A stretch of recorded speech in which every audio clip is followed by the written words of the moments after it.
अब हम उत्तर प्रदेश की बात करेंगे। वहां पर सभी 7 चरणों में चुनाव होने और पहले चरण के लिए 19 अप्रैल को उत्तर प्रदेश में वोटिंग होगी।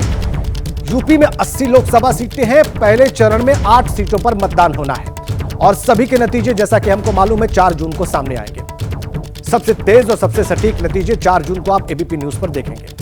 लेकिन आइए अब यूपी की बात करते हैं। किस सीट पर कब चुनाव है उत्तर प्रदेश में, यह हम आपको विस्तार से बताते हैं यहां पर ग्राफिक्स के जरिए। उत्तर प्रदेश में कब किस सीट पर चुनाव होगा यह आप देख लीजिए। यूपी की किस सीट पर कब चुनाव है। पहला फेज 19 अप्रैल को। कहां पर देख लीजिए आप। सहारनपुर, कैराना, मुजफ्फरनगर, बिजनौर, नगीना, मुरादाबाद, रामपुर और पीलीभीत 8 सीटों पर पहले फेज में चुनाव है उत्तर प्रदेश में। इसके अलावा दूसरा फेज 26 अप्रैल अमरोहा, मेरठ, बागपत, गाजियाबाद, गौतम बुद्ध नगर, बुलंदशहर, अलीगढ़ और मथुरा, फिर 8 सीटों पर दूसरे फेज में। तीसरा फेज 7 मई को संभल, हाथरस, आगरा, फतेहपुर सीकरी, फिरोजाबाद, मैनपुरी, एटा, बदायूं, आंवला, बरेली 10 सीटों पर चुनाव तीसरे फेज में। चौथा फेज 13 मई को शाहजहांपुर, लखीमपुर खीरी, धौरहरा, सीतापुर, हरदोई, मिश्रिक, उन्नाव, फर्रुखाबाद, इटावा, कन्नौज, कानपुर, अकबरपुर, बहराइच 13 सीटों पर। और फिर उसके बाद 5वें फेज में 20 मई को मोहनलालगंज, लखनऊ, रायबरेली, अमेठी, जालौन, झांसी, हमीरपुर, बांदा, फतेहपुर, कौशांबी, बाराबंकी, फैजाबाद, कैसरगंज, गोंडा 14 सीटों पर 5वें फेज में। फिर 14 सीटों पर छठे फेज में। कौन सी? सुल्तानपुर, प्रतापगढ़, फूलपुर, इलाहाबाद, अंबेडकर नगर, श्रावस्ती, डुमरियागंज, बस्ती, संत कबीर नगर, लालगंज, आजमगढ़, जौनपुर, मछली शहर और भदोही सीटों पर छठे फेज में। और आखिरी फेज 7वां फेज 1 जून को यहां पर 13 सीटों पर चुनाव होगा। ये सीटें हैं महाराजगंज, गोरखपुर, कुशीनगर, देवरिया, पूर्वी उत्तर प्रदेश की सीटें हैं, बांसगांव। ये वो सीटें हैं जहां पर 7वें फेज में 1 जून को चुनाव होगा। आइए अब आपको लखनऊ ले चलते हैं। संजय त्रिपाठी हमारे सहयोगी हमारे साथ जुड़े हुए हैं। पटना से शशांक कुमार भी जुड़े हुए हैं। लेकिन संजय के पास चलते हैं। संजय, चुनाव की तारीखों का ऐलान हो गया है। उत्तर प्रदेश सबसे बड़ा सूबा है, 80 लोकसभा सीटें हैं, सभी 7 फेजेस में चुनाव होगा। क्या माहौल है वहां पर? माहौल क्या है ये तो मैं लोगों से बात करके बताऊंगा, क्योंकि आम चुनाव है, आम लोग ही सरकार को चुनेंगे। और यही जो लोग मेरे साथ खड़े आप देख रहे हैं राजेंद्र, ये देश का प्रधानमंत्री चुनेंगे, क्योंकि यूपी की से गुजर करके ही दिल्ली की सत्ता का रास्ता जाता है। क्या सोचते हैं लोग, मैं उनसे बात करता हूँ। मैडम, क्या नाम है आपका? रेखा शुक्ला। क्या लगता है, क्या स्थिति देख रहे हैं उत्तर प्रदेश में चुनाव?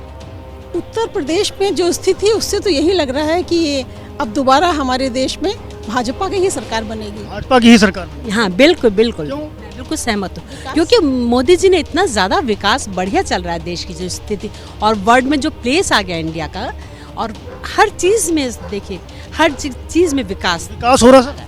हाँ, विकास हो रहा है, चौमुखी विकास है, हर तरफ हो रहा है, चाहे सड़क हो, चाहे भवन हो, चाहे उद्योग कारखाने हो, सब जगह विकास हुआ है। विपक्ष क्यों कहता है कि कोई विकास नहीं, बेरोजगारी और महंगाई? अब उनको तो देखिए, विपक्ष का मतलब ही अपोज करना है। यदि वो तारीफ कर देंगे तो फिर विपक्षी कहाँ कहलाया जाएगा? केवल अपोज करना ही विपक्ष की जिम्मेदारी? हाँ, बस उनका वही काम रह गया है, बाकी काम सब बहुत बढ़िया हो ही रहा है। बढ़िया काम हो रहा है, तरफा बहुत बढ़िया विकास हो रहा है। बिल्कुल नहीं हो रहा है, ठीक है ना। ये देखिए बोले, वास्तविकता तो ये है कि बुरा न मानिएगा, 1-2 मीडिया वालों को छोड़ करके विषय पे बात करिए। विषय पे बात करिए। विकास हो रहा है या नहीं हो रहा? बिकाऊ है, विकास बिल्कुल नहीं हो रहा है। तो बोलिए ना, हम लाइव दिखा रहे हैं। हम बता रहे हैं आपको, हम तो डायरेक्टर रहे हैं एग्रीकल्चर विभाग में। सारे अनुदान 50% से ज़्यादा सब लोग हड़प जा रहे हैं और कोई विकास नहीं है, कोई जांच नहीं हो रहा है। 1 मिनट, आपसे नहीं बात हो रही है। बोलिए। सभी लोग बिक चुके हैं, ठीक है ना। उसमें आपकी मीडिया, अरे सर, जो मुद्दों पे बात करिए आप मुद्दे बताइए ना, कहाँ विकास नहीं हो रहा? काट सकते हैं, लाइव चला रहे हैं आप। नहीं, पूरा विकास, राम राज्य पूरा है और चौमुखी विकास हो रहा है। हम लोग निरंतर देख रहे हैं, चाहे हाईवे से, रेलवे से, हर विभाग, हर सेक्टर जगह विकास हो रहा है। सब जगह से मान नहीं रहा विकास। अरे विकास इनके यहाँ नहीं हो रहा है ना, इसलिए इनको प्रॉब्लम है। सर क्या कहें? विकास हो रहा है, नितिन गडकरी ने जी भी बहुत ज़्यादा विकास किया हुआ है, सब ये दिख भी रहा है। मतलब ऐसा नहीं कि सिर्फ कागजी कार्रवाई हो रही है, ये सड़क पे भी दिख रहा है, सड़कें बंद। रातल पे क्या हो रहा है? ये बीजेपी की गवर्नमेंट बनेगी। रातल पर क्या? बीजेपी सरकार को इसलिए लाना जरूरी है कि इन्होंने अपराध मुक्त बनाया देश को, जो है इसलिए इनको पुनः दोबारा फिर से हम लाएंगे। जो है सब अपराध मुक्त हो गया, सब विकास हो रहा है, चारों तरफ विकास हो रहा, चिल्ला चाहिए, तले आएगी भाजपा ही। क्या कहेंगे? सर मुझे लगता है विकास हो रहा है और विकास की ही लिए हमें चुनाव पे अपना वोट देना चाहिए। तो विकास सबसे बड़ा चेहरा आपको नजर आता है?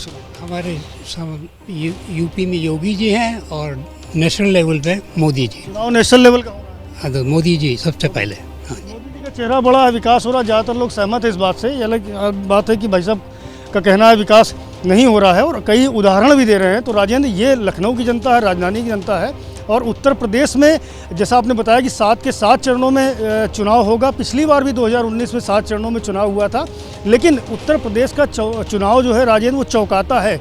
जितना आसान अभी नज़र आ रहा है, जितनी आसान डगर राजनीतिक दलों को नज़र आ रही है, उसकी उम्मीद कम है, क्योंकि अभी एक सस्पेंस जिसकी चर्चा राजनीतिक हलकों में है उसका सामने आना बाकी है। और बताया जा रहा है कि बहुजन समाज पार्टी अभी बहुत सारे पत्ते अपने खोलेगी। ये अलग बात है कि बसपा सुप्रीमो मायावती कह चुकी हैं कि वो अकेले चुनाव लड़ेंगी, लेकिन बहुत सारी चर्चाएं हैं कि वो किसी अलायंस से भी जुड़ सकती हैं। ठीक कहा कि बहुजन समाज पार्टी जो है उसकी बहुत सारी बातें अभी सामने आना बाकी हैं, जबकि वो अकेले लड़ने का चुनाव कर भी चुकी हैं, उसकी घोषणा कर चुकी हैं।